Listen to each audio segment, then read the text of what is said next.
Feel the pain. You have to feel the pain in life if you want to grow. Embrace the pain. Get in there.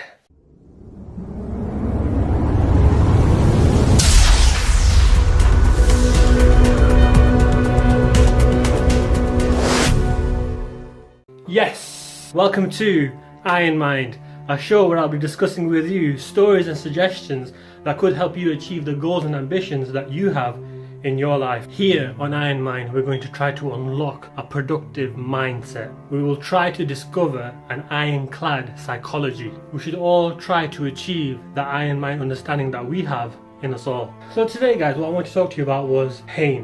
Why do we get pain? What does it mean? And what tools do we use to overcome it? The kind of pain I'm talking about is not the kind of pain that you get when you fall over or when you go to the gym.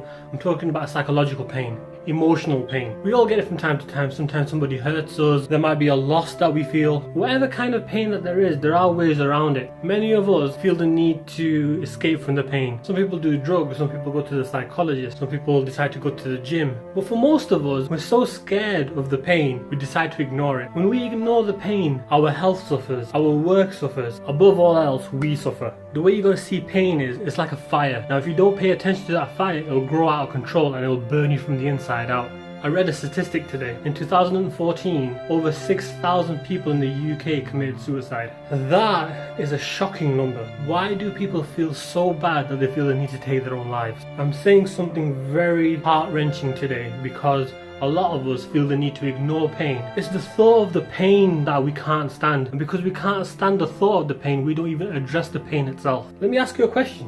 When you're driving and you see that warning light blinking, what do you say to yourself? Do you say, I'm just going to scrap this car now? Or do you say, I'm going to take it to the garage so the mechanic can look at it, find the problem and fix it? Naturally, you'll take it to the mechanic. So why aren't you doing the same thing for your pain? Pain is an indicator to say that something has gone wrong. So if you wouldn't scrap your car when the warning light starts blinking, why are you scrapping your own self when there's pain in your life? The first thing you guys gotta do is acknowledge the pain. Know that it's in your life. Know why you've got it. People go through divorce, people get hurt by people. Could be something that they've said, knowingly or unknowingly. But human beings, we do some terrible things. And sometimes the worst thing that we can do is ignore our own pain. I've got 3 suggestions today that I really want you to take on board. Use how you see fit and whatever works for you. First one is talk to someone. That's easier said than done because we live in an age where we find it hard to talk to people. A lot of us suffer from social anxiety. Sometimes we can't really express ourselves fully. We can't even go to our family sometimes because we feel as though they might not take us seriously. They might not give us the attention that we think we deserve. And sometimes it's too embarrassing to go to them. Sometimes they might give you an accusing look. Sometimes you can't go to your friends because you might feel the same way about them too. I find that even talking to strangers can help. I don't mean the random passerby, I mean professional people. Go to a psychologist, read some book, figure out what's going on wrong here so you can help yourself out in the long run.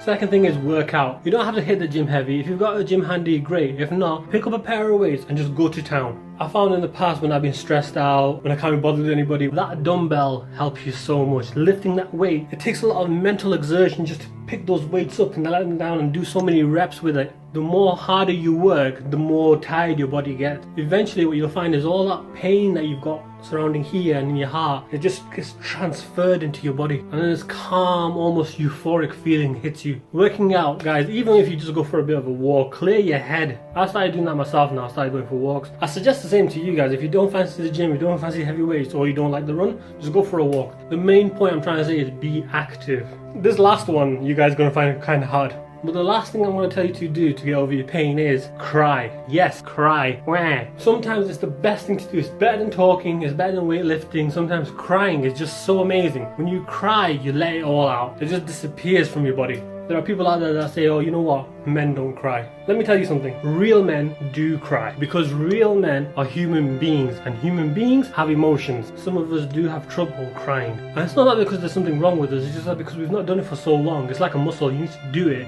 in order to get used to it.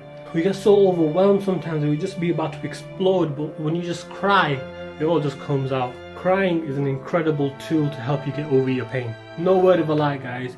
Pain cannot be ignored. We have to address it, we have to overcome it, and we have to do it in a way that will suit us. Talk to someone, get active, or cry. Those are my suggestions here today. As always, guys, if you've got any questions or feedback, please feel free to give it to me. I would really appreciate it.